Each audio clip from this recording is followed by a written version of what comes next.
100 बार तमन्ना से उतरे हैं गहरे पानी में, कि 100 बार तमन्ना से उतरे हैं गहरे पानी में, अपने इस समाज की प्यास को बुझा के रहेंगे। और जो सर कभी झुके तो नहीं थे, दबाए गए थे, उन सरों को फिर से उठा के रहेंगे। और अंधेरों में रहकर उजाला भूल गए हैं जो, कि अंधेरों में रहकर उजाला भूल गए हैं जो, उन घरों में फिर से चिराग जलाकर रहेंगे, उन घरों में फिर से चिराग जलाकर रहेंगे।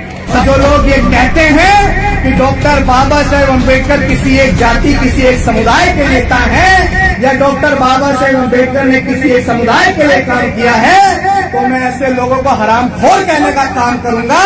और मैं उनसे ये कहूंगा कि जातियां अलग हो सकती हैं, लेकिन महिलाएं तो हर जाति और धर्म में होती हैं, महिलाएं तो हर वर्ग में होती हैं। अरे महिलाएं तो ब्राह्मणों में भी होती हैं, महिलाएं तो क्षत्रियों में भी होती हैं, महिलाएं तो वैश्यों में भी होती हैं, महिलाएं शूद्रों में भी होती हैं। और अगर उस महिला को आज IAS, IPS, PCS, जज, डॉक्टर, बैरिस्टर, कलेक्टर, इंजीनियर, यहाँ तक कि आज एक महिला को इस देश का प्रधानमंत्री बनने का अधिकार भी दिया, तो मेरे बाप डॉक्टर बाबा साहेब अम्बेडकर ने दिया, चाहे वो किसी भी जाति और धर्म की थी।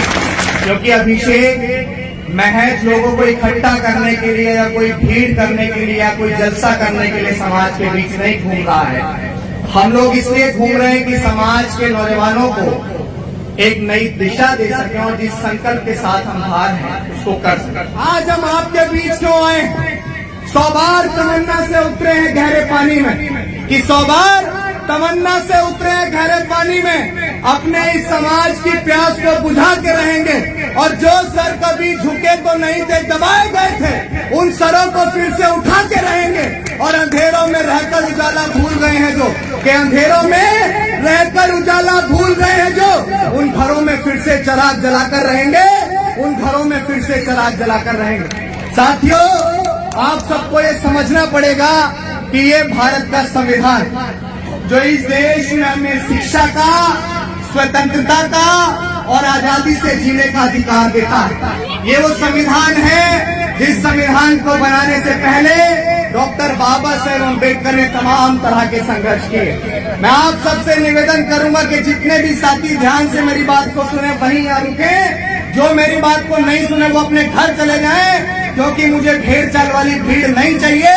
मुझे डॉक्टर बाबा साहेब अम्बेडकर, फूले शाहू और कांशीराम के मिशन को समर्पित एक एक कार्यकर्ता और एक एक नौजवान चाहिए। साथियों, डॉक्टर बाबा साहेब अम्बेडकर ने जो संविधान बनाया, जो संविधान 2 साल 11 महीने 18 दिन के अंदर बाबा साहेब अम्बेडकर ने बनाया, आप सबको ये समझना पड़ेगा कि उस संविधान को बनाने से पहले डॉक्टर बाबा साहेब अम्बेडकर ने क्या क्या त्याग, क्या क्या समर्पण और क्या क्या बलिदान किया। डॉक्टर बाबा साहेब अम्बेडकर ने अपनी 4 संतानें इस भारत के संविधान को, इस कागज के टुकड़े को लिखने में गवा दी। लेकिन आपको ये समझना पड़ेगा कि इस संविधान के लिए डॉक्टर बाबा साहेब अम्बेडकर ने पूरे देश के अंदर जा जाके कितना अपमान सहा। समाज के लोगों ने काले झंडे भी दिखाए, समाज के लोगों ने उनका विरोध भी किया, लेकिन वो अपनी चीजों पे अड़िग रहे। जब उनका बच्चा घर में मरा पड़ा था, वो विदेश जा रहे थे गोलमेज सम्मेलन के लिए, और ये बात कह दी गई थी कि डॉक्टर अम्बेडकर को सदन के अंदर नहीं घुसने दिया जाएगा। उनका बेटा घर में मरा पड़ा था, उनकी पत्नी माँ रमाबाई ने साड़ी का पल्लू फाड़कर अपने उस राज रतन को उड़ाया था, और डॉक्टर बाबा साहेब अम्बेडकर अपने बेटे को घर में छोड़कर विदेश गए। किसके लिए गए थे? बताइए, किसके लिए गए थे? अगर डॉक्टर बाबा साहेब अम्बेडकर गए थे तो इस देश के शोषित वंचित तबके के लिए। और जो लोग ये कहते हैं कि डॉक्टर बाबा साहेब अम्बेडकर किसी एक जाति, किसी एक समुदाय के नेता हैं, या डॉक्टर बाबा साहेब अम्बेडकर ने किसी एक समुदाय के लिए काम किया है, तो मैं ऐसे लोगों को हरामखोर कहने का काम करूंगा। और मैं उनसे ये कहूंगा कि जातियां अलग हो सकती हैं, लेकिन महिलाएं तो हर जाति और धर्म में होती हैं, महिलाएं तो हर वर्ग में होती हैं। अरे महिलाएं तो ब्राह्मणों में भी होती हैं, महिलाएं तो क्षत्रियों में भी होती हैं, महिलाएं तो वैश्यों में भी होती हैं, महिलाएं शूद्रों में भी होती हैं। और अगर उस महिला को आज IAS, IPS, PCS, जज, डॉक्टर, बैरिस्टर, कलेक्टर, इंजीनियर, यहाँ तक कि आज एक महिला को इस देश का प्रधानमंत्री बनने का अधिकार भी दिया तो मेरे बाप डॉक्टर बाबा साहेब अम्बेडकर ने दिया, चाहे वो किसी भी जाति और धर्म की थी। आप सबको ये समझना पड़ेगा कि बाबा साहेब अम्बेडकर का सपना क्या था।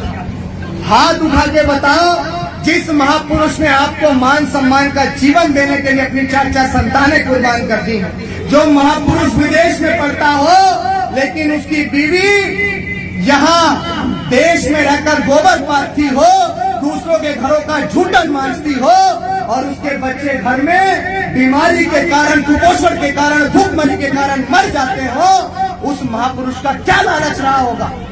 सिर्फ इतना लालच रहा, बाबा साहेब अम्बेडकर ने कहा था कि अगर मैं आज अपने एक बेटे के लिए रुक जाता हूँ तो आने वाले कल में मेरे समाज के हजारों लाखों राजरत्न मरे हुए पैदा होंगे। तो आज आप सबको गर्व से ये बात कहनी पड़ेगी कि आज अगर आप 100, 200, 300 या 500 गज के मकान में रह रहे हैं तो वो प्रॉपर्टी आपकी नहीं है। वो प्रॉपर्टी अगर किसी की है तो वो प्रॉपर्टी डॉक्टर बाबा साहेब अम्बेडकर की है। अगर आपके पास बहुत सारी धन संपत्ति है तो वो धन संपत्ति आपकी नहीं है, वो धन संपत्ति डॉक्टर बाबा साहेब अम्बेडकर की है। अगर डॉक्टर बाबा साहेब अम्बेडकर ने संघर्ष न किया होता, अगर डॉक्टर बाबा साहेब अम्बेडकर ने अपने 4 बच्चों की कुर्बानी नहीं दी होती तो आज आप इस मुकाम तक नहीं पहुंच पाते। साथियों, अब आप मुझे बताओ कि जब हमारे महापुरुषों ने काम किया, बाबा साहेब अम्बेडकर ने भारत का संविधान बनाकर आपको वोट का अधिकार दिया। क्या अधिकार दिया? वोट का अधिकार दिया। और वोट का अधिकार देकर डॉक्टर बाबा साहेब अम्बेडकर ने कहा कि अब मैं इस देश में एक ऐसी व्यवस्था चलाने वाला हूँ कि अब रानी के पेट से राजा पैदा नहीं होगा। अब अगर राजा पैदा होगा तो वोट और बैलेट की ताकत से पैदा होगा। अब अगर राजा पैदा होगा तो किसी सामंतशाही और मनुवादी विचारधारा से पैदा नहीं होगा। अगर अब इस देश का राजा पैदा होगा तो भारत के संविधान और लोकतंत्र की ताकत से पैदा होगा। इसीलिए बाबा साहेब अम्बेडकर ने आपको वोट का अधिकार दिया। उसी वोट की वैल्यू को समझाने के लिए जब बाबा साहेब अम्बेडकर हमारे बीच से चले गए, जब उनका कारवा कहीं ना कहीं रुक गया था, तब उस कारवा को आगे बढ़ाया। हमारे रहबर पंजाब के रोपड़ के ख्वाशपुर गांव में जन्मे 15 मार्च 1934 को हमारे रहबर डॉक्टर बाबा साहेब अम्बेडकर का दूसरा रूप मान्यवर कांशी राम साहब, मान्यवर कांशी राम साहब ने कश्मीर से लेकर कन्याकुमारी तक साइकिल यात्रा की। आप सबके होश उड़ जाएंगे, बड़े से बड़े प्रधानमंत्री भी मान्यवर कांशी राम साहब के चरणों में नतमस्तक होते थे।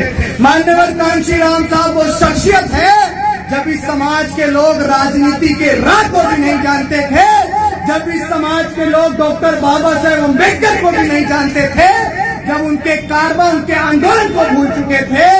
बाबा साहेब अम्बेडकर सिर्फ महाराष्ट्र की धरती तक सीमित थे, लेकिन पूरे उत्तर भारत में डॉक्टर बाबा साहेब अम्बेडकर को पहचान दिलाने वाले, सभी महापुरुषों को मरणोपरांत जीवित करने वाले शख्स का नाम था मान्यवर कांशी राम साहब, जिस परिवार ने द एनिहिलेशन ऑफ कास्ट, जाति का बीज नाश पुस्तक पढ़ के अपनी DRDO वैज्ञानिक की नौकरी को छोड़कर इस शोषित वंचित समाज के लिए अपना घर परिवार त्याग दिया।